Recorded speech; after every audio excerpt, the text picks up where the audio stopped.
Berikut ini adalah pengumuman selama sepekan. GC Online Sunday Service dengan tema All About Heart bersama dengan Ibu Eva Devita. Minggu 8 November 2020 pukul 4 sore sampai dengan 5 sore. Live on IG at GC_LPG. Don't miss it. Shalom adik-adik semua. Sekolah minggu online via Zoom akan diadakan pada hari Minggu jam 11 siang. Zoom dapat diakses mulai pukul 10:45. Untuk mendapatkan meeting ID, kalian bisa menghubungi kakak-kakak di nomor berikut. Info bisa kalian lihat di IG di bawah ini. Join us, oke? Sampai ketemu. Tuhan Yesus memberkati.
Pada hari Minggu tanggal 15 November 2020 kembali diadakan perjamuan kudus.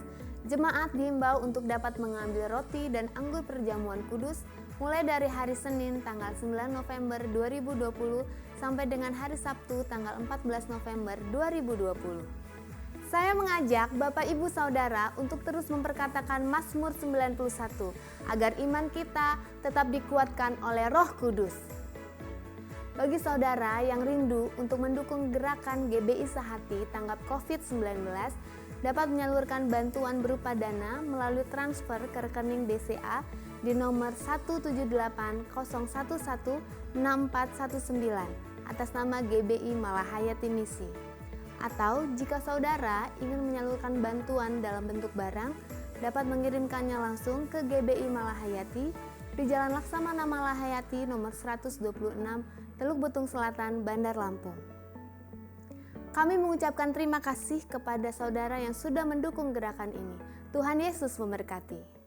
Sekarang tiba waktunya untuk kita semua bangkit berdiri bersama-sama dan mengucapkan deklarasi Pentakosta ketiga. Pentakosta ketiga adalah pencurahan Roh Kudus yang dahsyat di zaman now, melebihi yang terjadi di Azusa Street.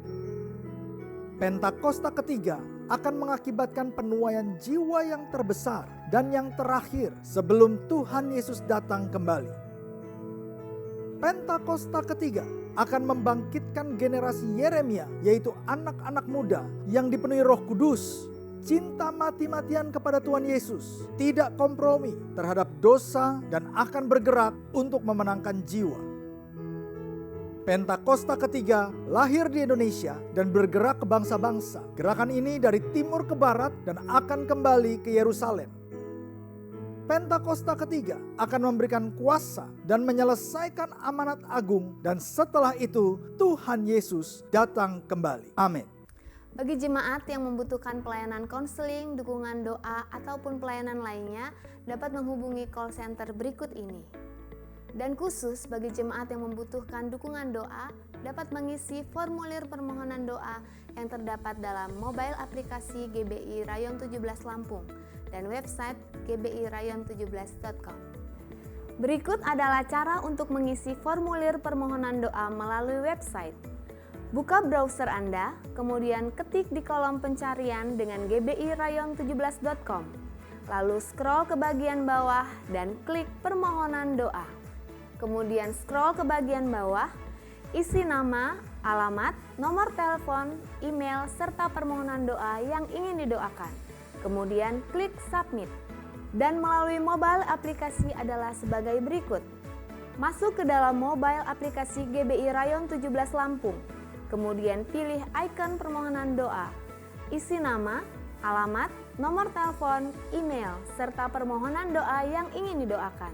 Kemudian klik submit. Dihimbau kepada jemaat untuk dapat mensubscribe YouTube channel GBI Rayon 17 Lampung serta mengaktifkan lonceng notifikasi. Serta menginstal mobile aplikasi Rayon 17 melalui Google Play Store untuk pengguna Android dan App Store untuk pengguna iOS. Sekarang waktunya untuk mengikuti ibadah live streaming. Selamat beribadah, Tuhan Yesus memberkati.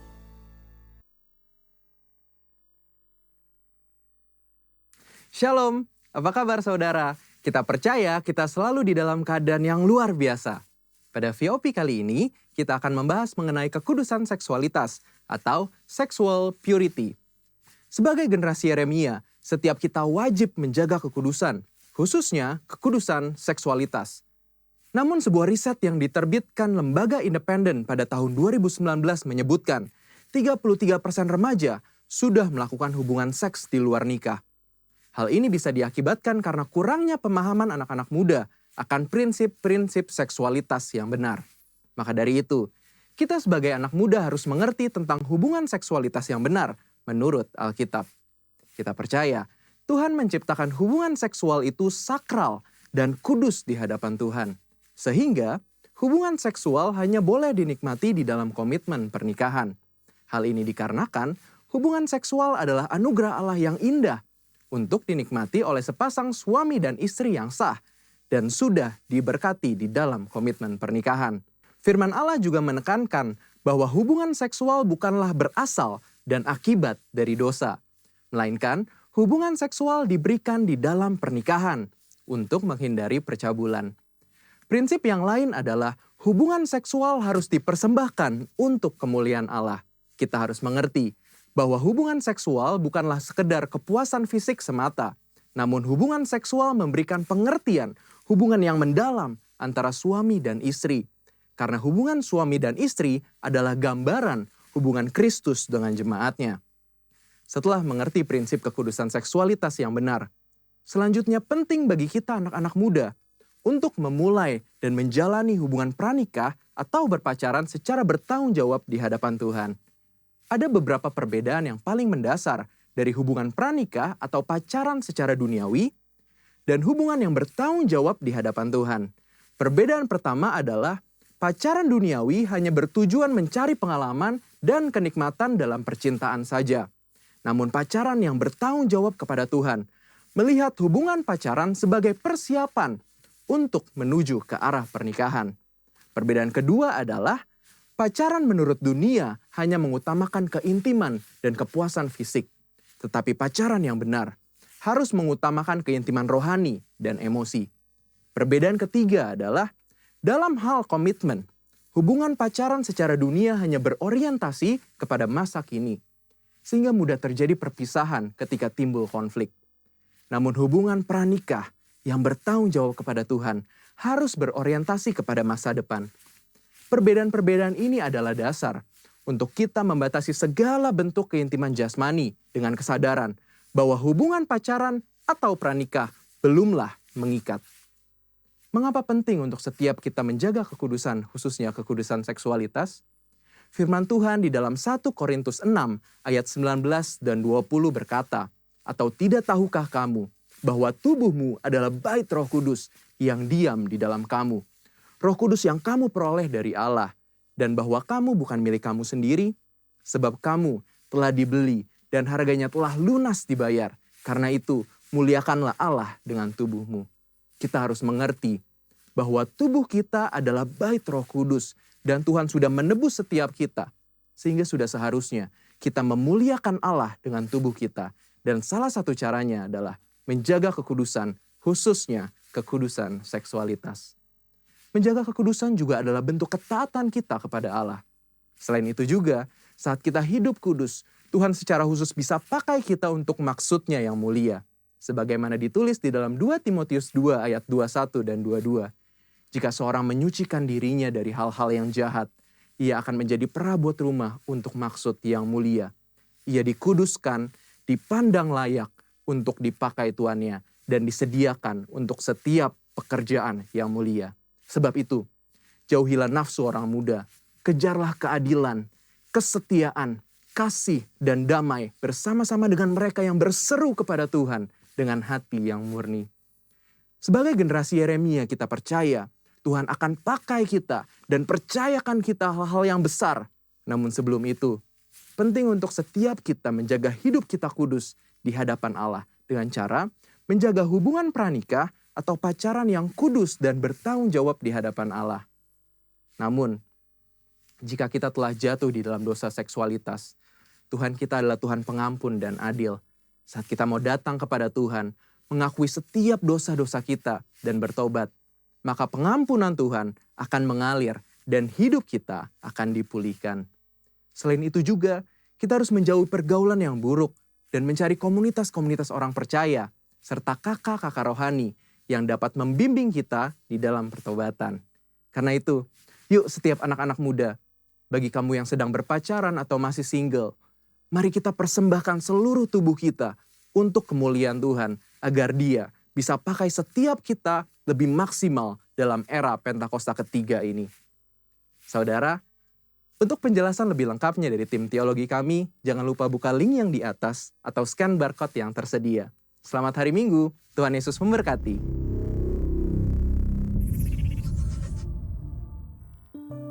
Shalom, Maranatha, datanglah Tuhan Yesus. Puji Tuhan, kita bersyukur hari ini kembali ada dalam ibadah raya bersama-sama.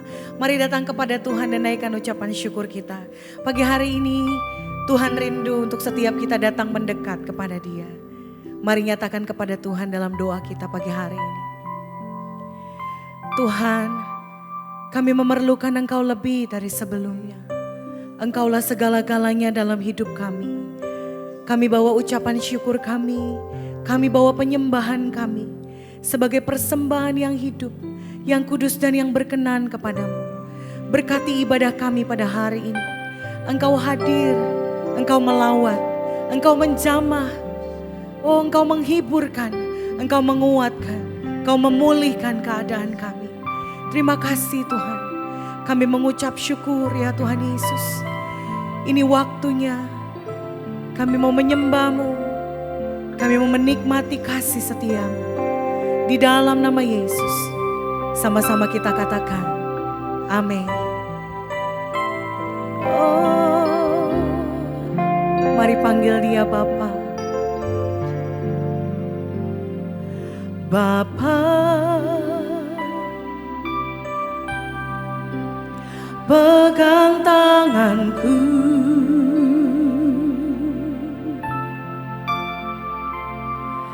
aku rindu saat teduh bersamamu,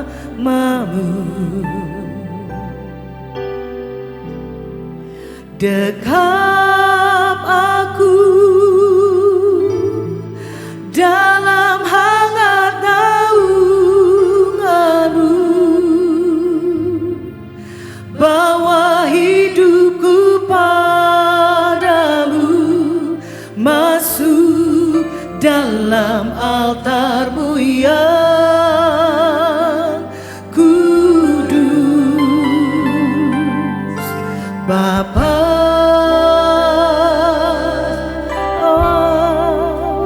pegang tanganku. Ya Tuhan Yesus, aku rindu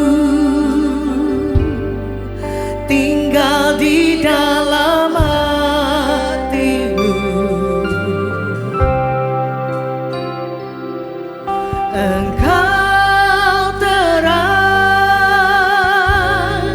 yang membuatku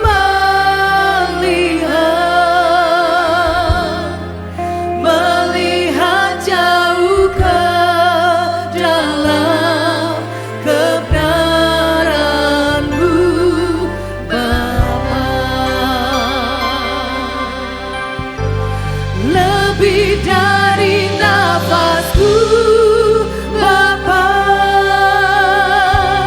Ku perlukan kasih-Mu, Bapa.